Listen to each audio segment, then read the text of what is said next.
అమెరికాతో భారత్ వాణిజ్య ఒప్పందంపై ప్రధాని మోదీ కామెంట్ సంచలనంగా మారింది.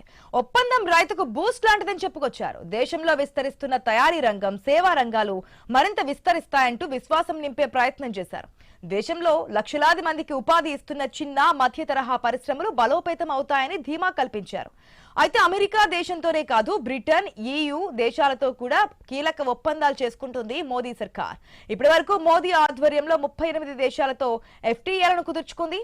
దీంతో దేశంలోని MSMEలకు అంతర్జాతీయంగా అవకాశాలు పెరగడమే కాకుండా సుంకాల భారం కూడా తగ్గనుంది.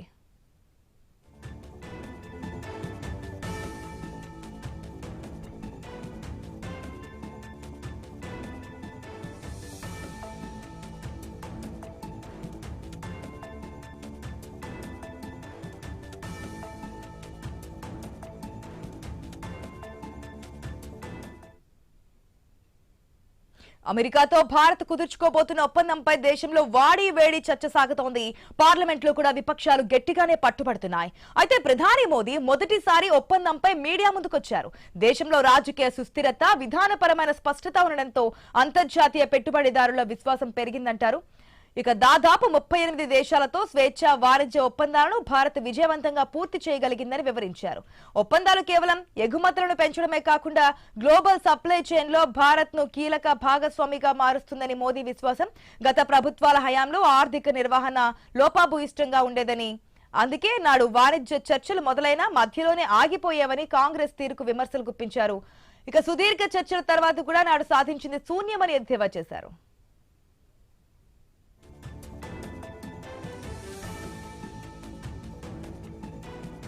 అయితే భారత్ ఒప్పందంపై దేశంలోని విపక్షాలు తప్పుపడుతున్నాయి.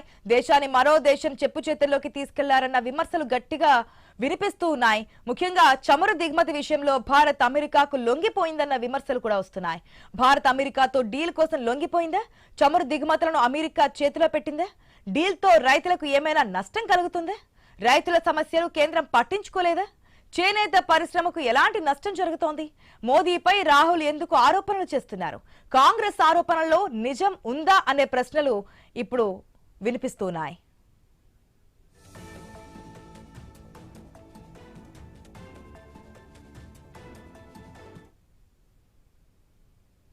ఈ మధ్యకాలం మనం చూసాం అమెరికాతో భారత్ వాణిజ్య ఒప్పందం, ఈ ట్రేడ్ డీల్ కి సంబంధించి ఫస్ట్ గా ట్రంప్ స్పందించారు. అప్పుడు కూడా మనం మాట్లాడాము. ఆ తర్వాత మోదీ కూడా ట్రంప్ తో మాట్లాడామని చెప్పడము, ఇది మన దేశానికి కూడా ఉపయోగపడుతుండము. రష్యాతో కొనుగోలుకు సంబంధించి నో చెప్పారు, చమురు కొనుగోలు సంబంధించి ఇవన్నీ ఆ రోజు చూసాం. కానీ ఫస్ట్ టైం ప్రధాని స్వయంగా మాట్లాడము, దీనివల్ల మనకి ఉపయోగం కలుగుతుంది. మన దేశంలో ఏదైతే అనేక రంగాలకు కూడా ఒక బూస్ట్ లా ఉంటుంది, రైతులకు ప్రధానంగా ఇది మంచి జరుగుతుందంటూ కూడా చెప్పుకొచ్చారు. దీనికి సంబంధించి గత కొన్ని రోజులుగా పార్లమెంట్ సమావేశాల్లో కూడా ప్రతిపక్షాలు విమర్శిస్తున్నటువంటి సిచ్యువేషన్ కూడా చూసాం.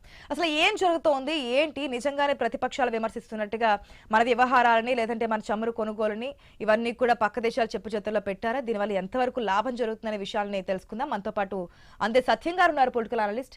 నమస్తే సత్యం గారు. నమస్తే అమ్మా. సత్యం గారు, ఎట్లా చూడాలి ఇప్పుడు ట్రేడ్ డీల్ కి సంబంధించి సంతకాలు చేయబోతున్నట్టు తెలుస్తోంది. ఆల్మోస్ట్ లాస్ట్ స్టేజ్ కి అయితే చేరుకుంది.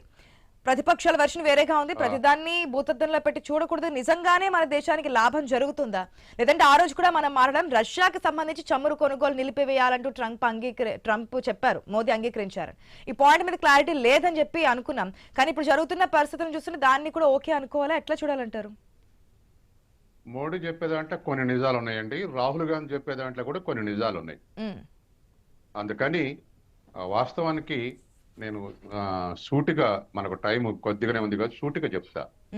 మోడీ చెప్పే దాంట్లో బెనిఫిట్ ఏమిటంటే, మిగతా దేశాలు, ఏషియా దేశాలు, బంగ్లాదేశ్ కానీ, చైనా కానీ, లేక పాకిస్తాన్ కానీ, ఇతర దేశాల్లో, థాయిలాండ్ కానీ, వియత్నాం కానీ, ఇటువంటి దేశాల్లో కొన్ని దేశాలకు 19% టారిఫ్, కొన్ని దేశాలకు 20% టారిఫ్, చైనాకి అయితే 34% టారిఫ్లు, మనకి 18% టారిఫ్ అని అనౌన్స్ చేశారు. ఆయిల్ బంద్ చేసుకుంటే 18% అని టారిఫ్ అని పెట్టారు.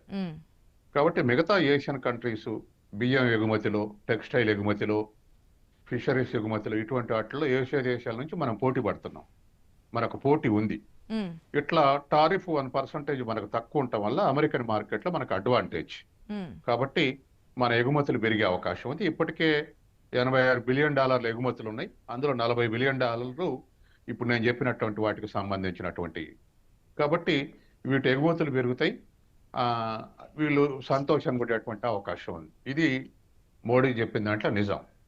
ఇక రాహుల్ గాంధీ చెప్పిన దాంట్లో నిజం ఏమిటంటే ఆ, రాహుల్ గాంధీ దేశాన్ని ముఖ్యంగా వ్యవసాయ రంగాన్ని తాకట్టు పెట్టిర్రు అని అంటే అధికార పక్షం కాదు, నిజం కాదని అంటున్నది. కానీ నిజానికి దగ్గరగా ఉంది అనిపిస్తుంది రాహుల్ గాంధీ చేసే విమర్శకు. ఎందుకు దగ్గరగా ఉందంటే అగ్రిమెంట్ కుదిరిందని ట్రంప్ అనౌన్స్ చేసిన తెల్లారి American secretary for agriculture Collins, Trump యొక్క సెక్రటరీ ఆన్ అగ్రికల్చర్ కోలిన్స్ ఒక ప్రకటన చేశాడు. భారతదేశం నుంచి అమెరికాకు వచ్చే దిగుమతుల కన్నా అమెరికా చేసే ఎగుమతులు $1.3 బిలియన్ లోటు ఉంది. అంటే అమెరికన్ ఎగుమతులు మన దేశానికి తక్కువన్నాయి, మన దిగుమతులు ఎక్కువ ఉన్నాయి. కాబట్టి ఈ సందర్భంగా, ఈ అగ్రిమెంట్ సందర్భంగా ఆ $1.3 బిలియన్ పూడ్చుకునే అవకాశం ఉందని ప్రకటించారు. అంటే దాని అర్థం ఏమిటి అంటే అమెరికా వ్యవసాయ ఎగుమతులు మన దేశానికి పెరగబోతున్నాయి అని. ఇది మరి రాహుల్ గాంధీ విమర్శకు దగ్గరగా ఉంది. ఇది వాస్తవానికి ఇప్పుడు మోడీని రాహుల్ గాంధీని పక్కకు పెడితే అమెరికన్ సెక్రటరీని గమనంలో తీసుకుంటే, ప్రకటన గమనంలో తీసుకుంటే ఇది నిజం.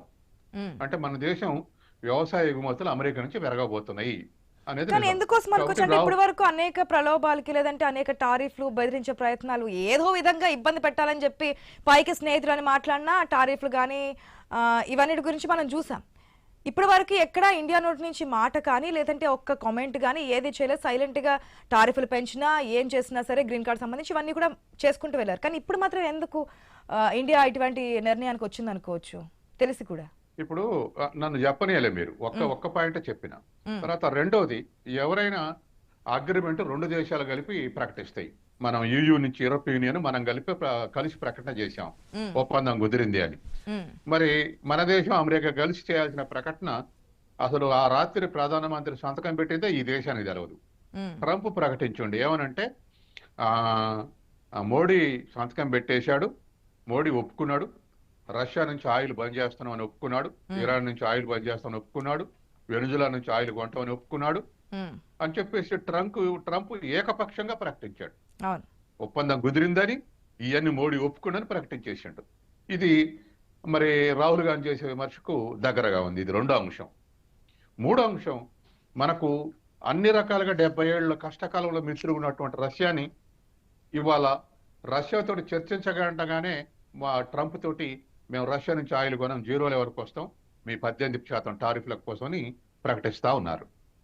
ఇది మూడో అంశం. నాలుగోది, ఇవాళ అనుమానించాల్సింది ఏంటంటే పార్లమెంట్ కానీ బయట విమర్శలు రాగానే ఈ అగ్రిమెంట్ల వెబ్సైట్లో ఏమేమి ఉన్నాయో అవన్నీ తీసేస్తున్నారు, మారుస్తున్నారు వాక్యాలు. పలానా వాక్యం ఈ దేశంలో ప్రతిపక్షాలు కానీ లేదా విమర్శకులు ఇస్తున్నారని అది మార్చేస్తున్నారు. ఇప్పటికి అట్లా 2-3 మార్చేశారు అగ్రిమెంట్లో ఉన్నటువంటి వర్డింగ్. ఎందుకు పెట్టారు? ఇట్లా విమర్శలు చేయగానే అక్కడ ఎందుకు మారుస్తున్నారు? దీంట్లో ఉన్నటువంటి మతలబు ఏమిటి? ఇది నాలుగో అంశం, రాహుల్ గాంధీ విమర్శ చేసేదానికి దగ్గరగా ఉన్నటువంటిది. తర్వాత ఘాట్ అగ్రిమెంట్ తర్వాత WTO ఏర్పడిన తర్వాత, వరల్డ్ ట్రేడ్ ఆర్గనైజేషన్ ఏర్పడిన తర్వాత మనం అమెరికా దిగుమతుల మీద, వ్యవసాయ దిగుమతుల మీద 30% టారిఫ్ వేస్తున్నాం. ఎందుకు వేస్తున్నాం అంటే మన దేశ వ్యవసాయ రంగాన్ని రక్షించుకోవడానికి వేస్తున్నాం. ఇప్పుడు ట్రంప్ ఏమంటుంటే అన్నిటి మీద కూడా 0 లెవెల్కు మా ఎగుమతుల మీద ఇండియా 0 లెవెల్కు రానున్న కాలంలో ప్రతి సంవత్సరం తగ్గించి 0 లెవెల్ తీసుకెళ్తారని ప్రకటించాడు ట్రంప్. 0 టారిఫ్ తోటి అమెరికా ఎగుమతులు వస్తే మన దేశంలో అసలు మన దేశంలో ఏదైనా రంగం తట్టుకుంటుందా? వ్యవసాయ రంగం తట్టుకుంటుందా? ఎందుకంటే అమెరికాలో రైతులకు అయ్యే ఖర్చులో సగం 50% సబ్సిడీ ఇస్తారు. మన దగ్గర లేదు, ఫెర్టిలైజర్ సబ్సిడీ తప్ప పెద్దగా సబ్సిడీలు లేవు. మన రైతులు ఎట్ట పోటీ పడతారు? వాళ్ళు తక్కువ ధరకు అమ్ముతారు, మనం ఎక్కువ, మన ధర ఇప్పటికే గిట్టుబాట్లు కావట్లేదని రైతులు వ్యవసాయం మానేస్తారు. కాబట్టి గత 25 ఏళ్లుగా 95లో WTO ఏర్పడితే 31 ఏళ్లుగా వ్యవసాయం రక్షించుకోవడానికి రైతు సంఘాలు, రాజకీయ పార్టీలు, ప్రతిపక్షంలో ఉన్నప్పుడు బీజేపీ కూడా వాళ్ళ లిటరేచర్లు ఉన్నాయి దీన్ని వ్యతిరేకించినట్టుగా. కాబట్టి ఎన్ని వ్యతిరేకిస్తూ కాపాడుకుంటూ వచ్చిన వ్యవసాయ రంగం ఇప్పుడు కుదేలైతే దానికి ఎవరు జవాబుదారి? ఇక ఆఖరి మాట, ఇంకో మాట రాహుల్ గాంధీ చెప్పేదానికి ఇంకో మాట దగ్గర మాట ఏమిటంటే జన్యు మార్పిడి పంటలు ఏవి కూడా మన ప్రజలకు, మనకు ఆరోగ్యం కాదు, వాటిని రానియడానికి వీలు లేదని ఒక స్ట్రగుల్ నడుస్తుంది. బయాలజిస్టులు ఆ స్ట్రగుల్ చేస్తారు. ఇప్పుడు అది వాటి గాలికి వదిలేసి మనం ఇంపోర్ట్ చేసుకోవటమేనా? గత 30 ఏళ్ళగా చేసినటువంటి ఉద్యమం ఇప్పుడు వదిలేసినట్టేనా? అనుసరించినటువంటి విధానాలు. తర్వాత ఆఖరిగా మన పీయూష్ గోయల్ ఏమన్నాడంటే, ట్రంప్ ప్రకటించిన 5 రోజులకే ట్రంప్ ఎట్ట ప్రకటిస్తున్న అగ్రిమెంట్ 2 దేశాలుగా ప్రకటించడం కానీ ట్రంప్ పెత్తనం ఏందని అడిగితే ఎస్ అప్పుడు ఆ రోజు చెప్పింది ఏంటంటే 5 రోజుల్లో 2 దేశాలు కలిపి ప్రకటనిస్తాం అన్నారు. ఇప్పటికి 15 రోజులు అవుతుంది ఆ మాటని. ఎస్ ఎస్ ఎస్ ఈ ఈ ఈ గుడుగుడు గుంచాలని చూస్తా ఉంటే నిన్న సంజయ్ బార్ ఏమన్నాడంటే, ఏది ఆయన economic please times conclude editor, sir. Manmohan Singh సలహాదారు కూడా. ఆయన ఏమన్నాడంటే, నాకు కూడా అనుమానం వస్తుంది, ఇదేదో అనుమానాస్పదంగా ఉందని ప్రకటించాడు. కాబట్టి ఈ విషయాలన్నీ కూడా రాహుల్ గాంధీ అడిగేదానికి నిక్కచ్చుగా ఆ అగ్రిమెంట్ లో ఇగో ఈ పేరాల ఇది ఉంది ఎస్ అని చెప్పాలి. అయితే చివరికి ఒక్క మాట ఏంటంటే, ఇంకా పూర్తి టెక్స్ట్ బయటికి రాలేదు. ఈ అగ్రిమెంట్ టెక్స్ట్ ఎందుకు లోపల పెడుతారు సీక్రెట్ గా? చర్చకు పెడితే ప్రజలు ఏమనుకుంటారో తెలుస్తుంది కదా.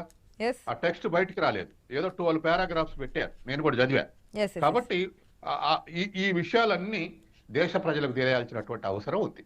ఎస్ థ్యాంక్ యూ అండి, థ్యాంక్ యూ సో మచ్.